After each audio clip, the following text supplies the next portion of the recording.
దేవుని పరిశుద్ధ నామమునకు మహిమ కలుగునుగాక. ఈరోజు మనము ధ్యానించబోయే పుస్తకము అపోస్తల కార్యాలు. ప్రార్థిద్దాం.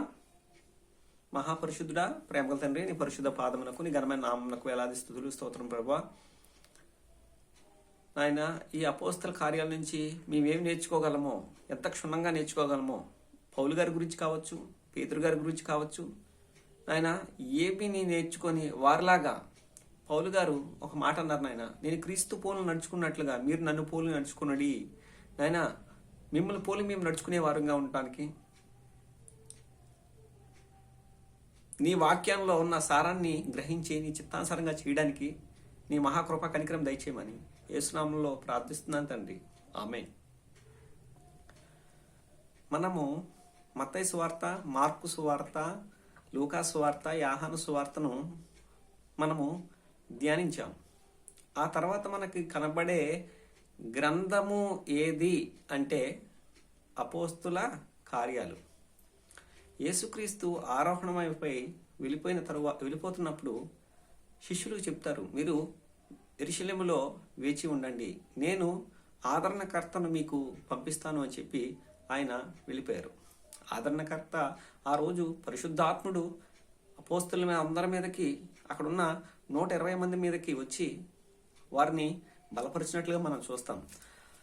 ఆ తర్వాత మనకు పేతురు గారి ద్వారా సంఘ స్థాపన, అలాగే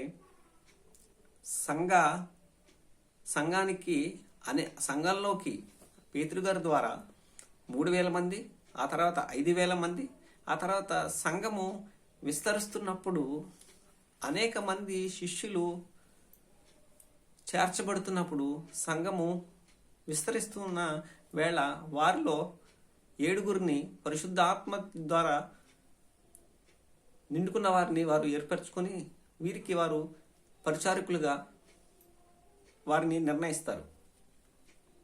మనకు తెలుసు కదా, స్టెఫెన్, ఫిలిప్పు, వీళ్ళందరూ కూడా. అయితే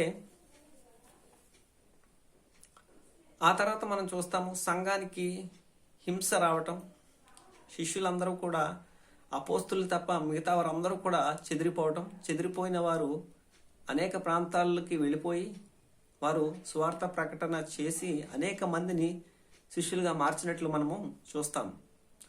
మనము చూసినట్లయితే మొదటి 12 అధ్యాయాలు పేతురు గారు ప్రధానంగా కనిపిస్తారు. మిగతా అధ్యాయాల్లో మనకి పౌలు గారు ప్రధానంగా కనిపిస్తారు.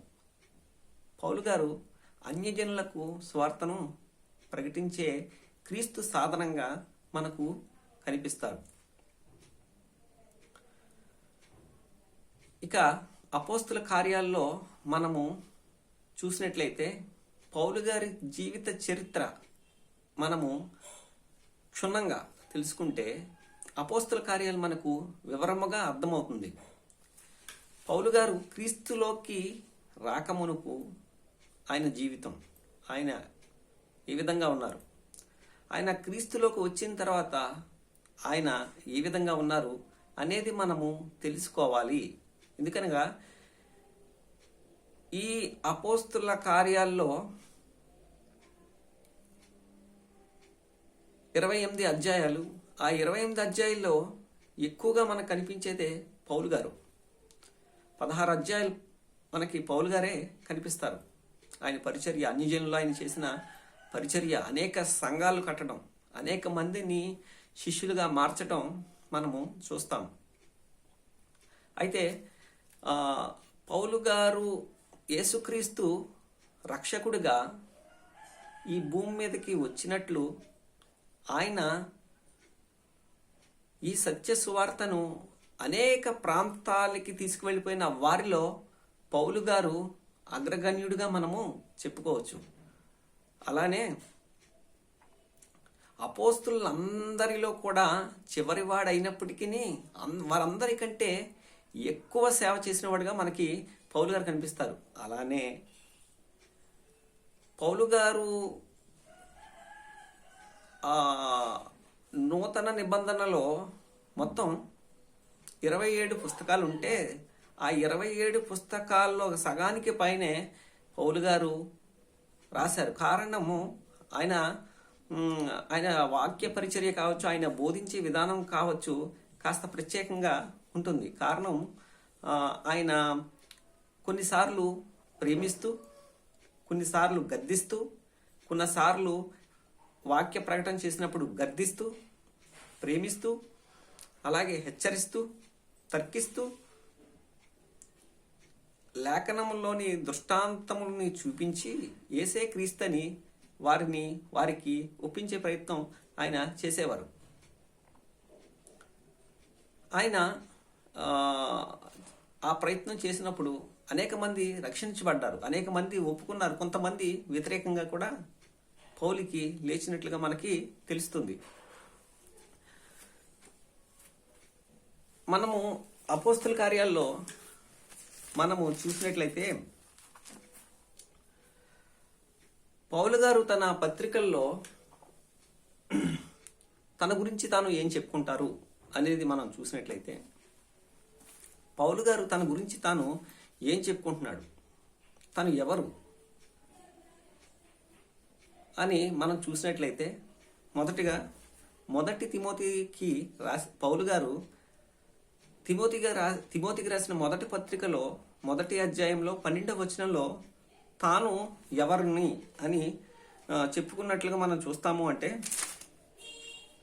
12వ వచనం, మొదటి అధ్యాయము 12వ వచనం మనం చూసినట్లయితే, పూర్వము దూషకుడును హింసకుడును హానికరుడునైన నన్ను తన పరిచర్యకు నియమించి నమ్మకమైన వానిగా నన్ను ఎంచినందుకు నన్ను బలపరిచిన మన ప్రభు అయిన యేసుక్రీస్తుకు కృతజ్ఞుడనై ఉన్నాను.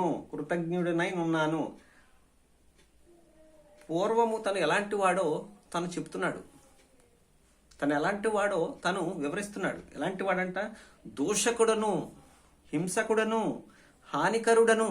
ఏంటి, పౌలు గారు క్రీస్తుని విశ్వసించక మునుపు ఆయన దూషకుడా, తిట్టేవాడండి. హింసకుడా, హింసించేవాడా, హింసకుడండి. అలాగే ఏమంటున్నాడు?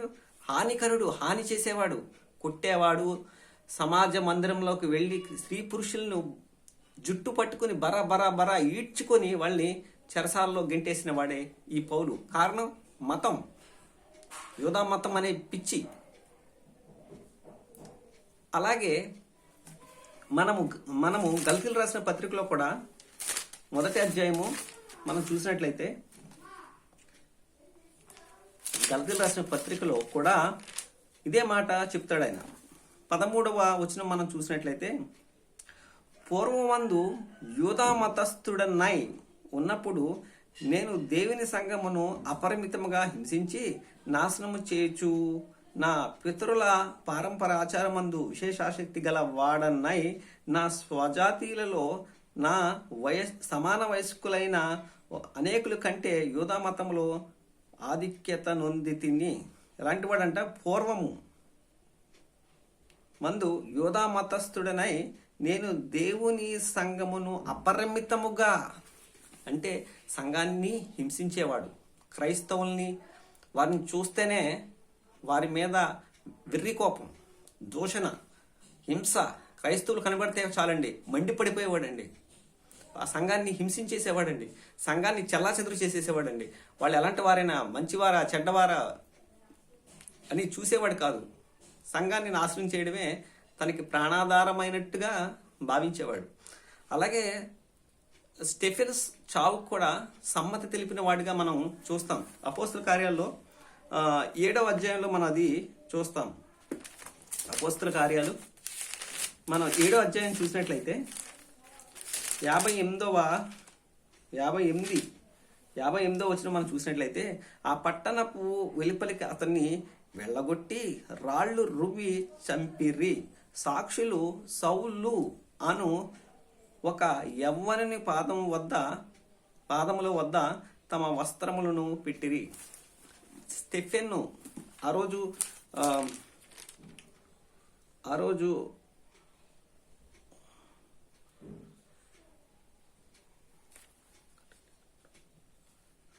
ఆ రోజున్న వారు చంపిన వారిలో సమ్మతించిన వాడుగా ఈ పౌలు గారు కూడా ఉన్నారు. ఆ పౌలు గారు కూడా సమ్మతించారు స్టెఫెన్ చావుకి. అంతేకాదు తను ఎవరిని అని చెప్పుకుంటున్నాడంటే 26వ అధ్యాయంలో మనం చూసినట్లయితే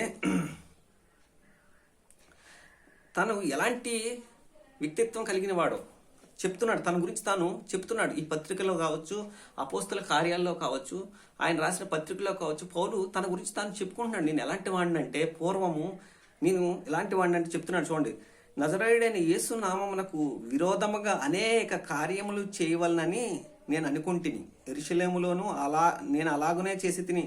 నేను ప్రధాన యాజకుల వలన అధికారము పొంది పరిశుద్ధులను అనేకులను చెరసాల్లో వేసి వారిని చంపినప్పుడు సమ్మతించి తిని. స్టెఫెన్ అనేక పర్యాయములను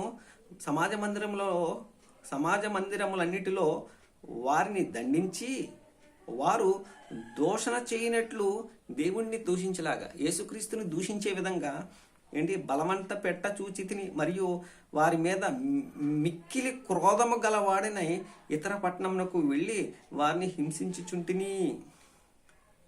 అందు నిమిత్తం నేను ప్రధాన యాజకుల చేత అధికారమును ఆజ్ఞయు పొంది దమస్కునకు వెళ్ళుచుండగా అంటాడు. అంటే ఎలాంటి వాడంటే మిక్కిలి క్రోధం. క్రైస్తవులన్నా క్రైస్తవ్యం అన్నా పడని వాడుగా ఈ పౌలు గారు మనకి కనిపిస్తారు. కారణం ఏంటంటే ఆయన యూదా మతాన్ని అపరిమితంగా ప్రేమించాడు. కనుకనే క్రీస్తు మార్గం అన్నా క్రీస్తు అన్నా అస్సలు గిట్టట్లేదు.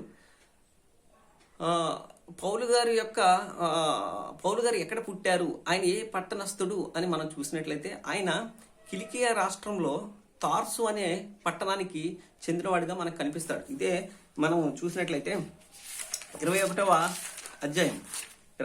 అధ్యాయంలో మనం చూసినట్లయితే 21వ అధ్యాయము 39వ వచనం, నేను కిలికియాలోని తార్సు వాడినైన యూదుడను అంటాడు. మళ్ళీ అంటే నేను కిలికియాలోని అలాగే 22:3 వచనంలో కూడా నేను కిలికియాలోని తార్సులో పుట్టిన యూదుడను అంటాడు. అంటే ఈయన ఎక్కడ వాడు అంటే తార్సు అనే పట్టణానికి చెందినవాడు కిలికియా రాష్ట్రంలో. ఈ తార్సు అనే పట్టణం గొప్ప పట్టణంగా అతను చెప్తాడు. ఆ గొప్ప పట్టణపు పౌరుడిని అంటాడు. తార్సు గొప్ప పట్టణమా అంటే తార్సు గొప్ప పట్టణముగా ఆ రోజుల్లో వెలుగొందింది. కారణము రోమా ప్రభుత్వము క్రీస్తుకు ముందు కూడా రోమా ప్రభుత్వం సామ్రాజ్యం వెళ్తున్న కాలంలో, క్రీస్తు పుట్టిన తర్వాత కూడా రోమా ప్రభుత్వము పరిపాలన చేస్తున్న కాలంలో క్రీస్తుకు ముందు ఒక చక్రవర్తి మార్క్ యాంటోనీ అనే చక్రవర్తి ఈ పట్టణాన్ని, ఆ మహాచక్రవర్తి ఈ పట్టణాన్ని తార్సు పట్టణాన్ని దర్శించినట్లుగా, అలానే అంతకు మునుపు గ్రీకు సామ్రాజ్యాధిపతి అలెగ్జాండర్ ది గ్రేట్ ఆ తార్సు పట్టణాన్ని దర్శించినట్లుగా మనము, అలాగే అందాల రాణిగా వెలుగొందిన ఈజిప్టు రాణి, ఆమె పేరు క్లియోపాత్ర కూడా ఆమె ఆ పట్టణాన్ని దర్శించినట్టుగా మనము కనబడుతుంది చరిత్రలో.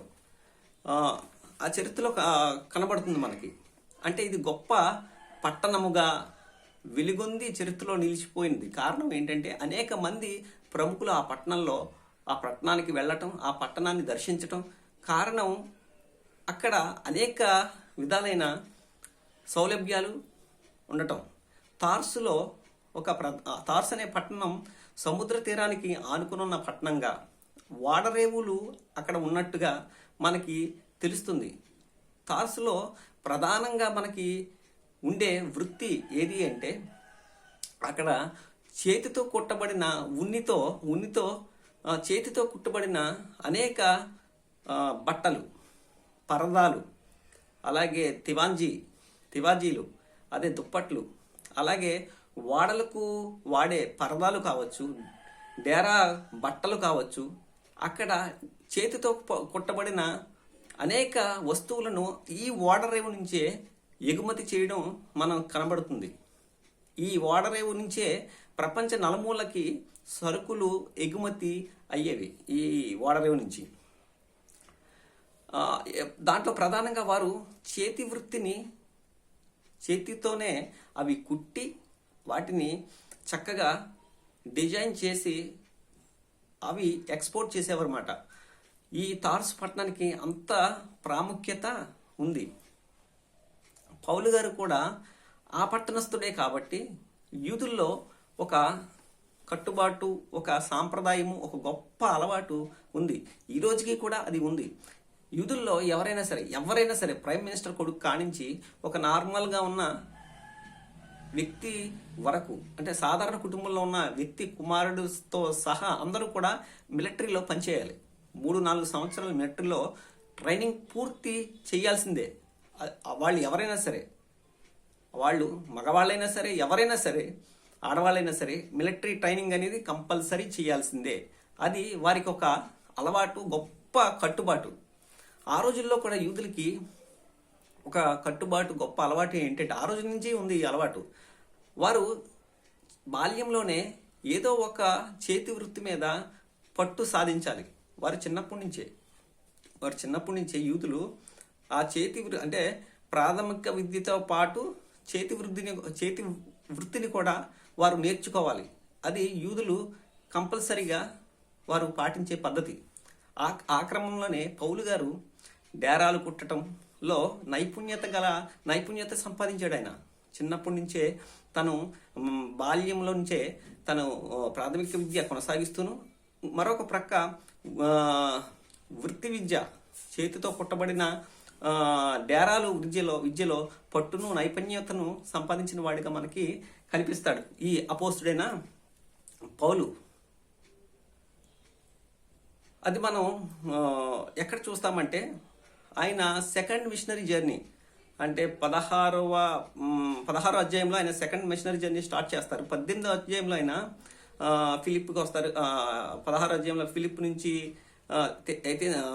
తెస్సలోనిక వస్తారు. తెస్సలోనిక నుంచి బెరియాకు వస్తారు. బెరియా నుంచి అకయ అనగా ఏథెన్సు, కొరింథీకి వచ్చినప్పుడు కొరింథీలో ఎవరు 18వ అధ్యాయం 3వ వచనంలో మనకు కనిపిస్తారు. ఎవరు అంటే అకులా, ప్రిస్కిల్లా. వీరు ఎక్కడి నుంచి వచ్చారంటే రోమా నుంచి క్లౌదియా చక్రవర్తి ఆజ్ఞ ఇస్తే అక్కడి నుంచి వెళ్ళిపోవాలి యూదులందరూ. కారణం ఏంటంటే అక్కడ యూదులకి మధ్య సంఘర్షణ జరుగుతున్నప్పుడు యూదులు ఎవరో కూడా ఇక్కడ ఉండడానికి వీల్లేదని చెప్పి క్లౌదియా చక్రవర్తి ఆ రోజు ఆజ్ఞాపించినప్పుడు యూదులందరూ వారి స్వస్థలాలకు రావడం జరిగింది. అలా వచ్చి వారి స్వస్థలాలకు అనేక చోట్లకు చెదిరిపోయిన వచ్చిన వారిలో ఈ అకులా, ప్రిస్కిల్లా ఉండటం, వారు కూడా వృత్తికి డేరాలు కుట్టేవారు గనుక పౌలు గారు కూడా అదే వృత్తి చేసేవారు గనక, వీరు క్రైస్తవులు గనక పౌలు గారు వారితో కలిసి 18 నెలలు కొరింథీలో పరిచర్య చేశారు. ఈ విషయం మనకు తెలిసిందే. ఆయన డేరాలు కుట్టడంలో ఆయన పట్టు సాధించిన వాడిగా మనము చూస్తాము. వారితో కలిసి పరిచర్య చేసిన వాడిగా మనం చూస్తాము. పౌలు గారుకి నూతన నిబంధన పత్రికలు కావచ్చు, ఆయన రాసిన పత్రికలన్నీ కూడా గ్రీకు భాషలోనే ఆయన రాశారు. కారణము ఆ రోజుకి గ్రీకు భాష ప్రపంచ భాషగా, ఈరోజు ఏదైతే ఇంగ్లీష్ ఉందో ఆ ఇంగ్లీషు ఇంటర్నేషనల్ లాంగ్వేజ్గా ఏ విధంగా ఉందో ఆ రోజుకి గ్రీకు భాష ఇంటర్నేషనల్. గ్రీకు భాష అది చలామణిలో మణుగుల్లో ఉంది కనుక పౌలు గారు తను రాసిన పత్రికలన్నీ కూడా గ్రీకు భాషలో రాస్తారు. మరి పౌలు గారు మాట్లాడే భాష మాత్రం హెబ్రీ భాష. ఆయన హెబ్రీయుడు. నేను హెబ్రీయుడును అంటాడు, నేను ఇశ్రాయేలీయును అంటాడు, నేను యూదుడును అంటాడు, నేను పరిసరేయులను అంటాడు, నేను బెన్యామీను గోత్రంలో ఉన్నవాడును అంటాడు. ఆయన పరిసరేయుడు, యూదుడైనప్పటికీ గ్రీకు భాషలో రాశాడు. కారణం ఏంటి అంటే ఆయన మాట్లాడేదేమో హెబ్రీ భాష. అయితే ఆయనకి హెబ్రీ భాషతో పాటు అరామిక్ భాష కూడా ఆయనకి తెలుసు. కారణము ఈ హెబ్రీ భాష, అరబిక్ భాష కలిస్తే అరామిక్ భాష వస్తుంది. అది ఆ రోజుకి పౌలు గారు నేర్చుకున్నారు. యూదుల్లో బాల్యంలో ఎవరైనా సరే ఆ చేతి వృత్తి అనేది కంపల్సరిగా నేర్చుకోవాల్సిందే. మీరు చూడండి, యేసుక్రీస్తు కూడా తన బాల్యంలో అనగా తన తండ్రి అయిన యోసేపు వడ్రంగివాడు గనక తన తండ్రితో తను సేవా పరిచర్యకు వచ్చే అంతవరకు తండ్రికి సహాయపడిన వాడిగా మనం చదువుకుంటాం. అంటే యూదుల్లో ఉన్న కట్టుబాటు ఏంటి అనగా బాల్యంలో వాళ్ళు చేతి వృత్తిని నేర్చుకుంటారు, దాంట్లో నైపుణ్యత సంపాదిస్తారు. పౌలు గారికి గ్రీకు భాష వచ్చు, అరమిక్ భాష వచ్చు. యేసుక్రీస్తు మాట్లాడిన భాష కూడా అరమిక్కేనండి. అరమిక్. ఈ పౌలు గారికి కూడా ఈ 3 భాషల మీద, గ్రీకు, హెబ్రీ, అరమిక్, ఈ 3 భాషల మీద పట్టున్నవాడిగా మనము చూస్తాం. తార్సు అనేది మహాపట్టణముగా కారణం అనేక మంది ప్రముఖులు ఆ పట్టణాన్ని సందర్శించి దాన్ని డెవలప్ చేసినట్లుగా మనము ఎవరైనా ప్రముఖులు వస్తే ఆ పట్టణం డెవలప్మెంట్ చేస్తారు కదండి. ఇప్పుడు తరచుగా ప్రముఖులు వస్తూ ఉంటే ఆ పట్టణాన్ని సుందరవదనంగా తీర్చిదిద్దుతారు. అదే కారణం, వారు తరచుగా వాళ్ళు వెళ్తూ ఉన్న కారణాన్ని బట్టి ఆ పట్టణాన్ని డెవలప్ చేశారు. తార్సు అనే పట్టణాన్ని కిల్కియా రాష్ట్రంలో ఉన్న ఈ తార్సుని డెవలప్ చేశారు మరి బాగా ఆ రోజుల్లో. అలాగే పౌలు గారు ఆ రోజు ఉన్నటువంటి పౌలు గారి తల్లిదండ్రులు, అంటే పౌలు గారికి మనం ఇంకా చూస్తే పౌలు గారి తల్లిదండ్రుల గురించి మనం మాట్లాడుకోవాల్సి వస్తే, పౌలు గారి మరి తల్లిదండ్రుల గురించి ఈ బైబిల్లో ఎక్కడా కూడా రాయబడలేదు. కానీ పౌలు గారి యొక్క తల్లిదండ్రులు యెరూషలేమస్తులే. పౌలు గారి యొక్క తల్లిదండ్రుల గురించి బైబిల్లో కనబడదు కానీ, రాయబడలేదు. కానీ పౌలు గారి యొక్క తల్లిదండ్రులు యెరూషలేముకు చెందిన వారే. కారణము ఆ రోజుకి క్రీస్తు పూర్వం 17వ శతాబ్దంలో యూదుల్ని కొంతమంది ఈ యెరూషలేము నుంచి తార్సు పట్టణానికి రోమా ప్రభుత్వంలో ఉన్న ఉద్యోగస్తులు కొంతమంది వారిని తీసుకువెళ్ళి అక్కడ వ్యవసాయాన్ని, పరిశ్రమలను పెట్టి వీరిని ఎవరినైతే ఇక్కడి నుంచి యెరూషలేము నుంచి యూదుల్ని తీసుకెళ్లారో వారికి యూదా పౌరసత్వాన్ని ఇచ్చి ప్రభుత్వ ఉద్యోగులుగా వారిని ప్రకటించి వారికి అన్ని విధాల సౌకర్యాలు కల్పించి వారిని ఉద్యోగస్తులుగా చేసి వారికి ఆ బాధ్యతలు అప్పచెప్పినట్లుగా, వారికి వ్యవసాయంలోను పరిశ్రమల్లో వారిని పెట్టినట్లుగా మనం చరిత్రలో చదువుకుంటాం. అలా వెళ్ళిన వారిలో పౌలు గారి యొక్క తల్లిదండ్రులు ఉన్నారు.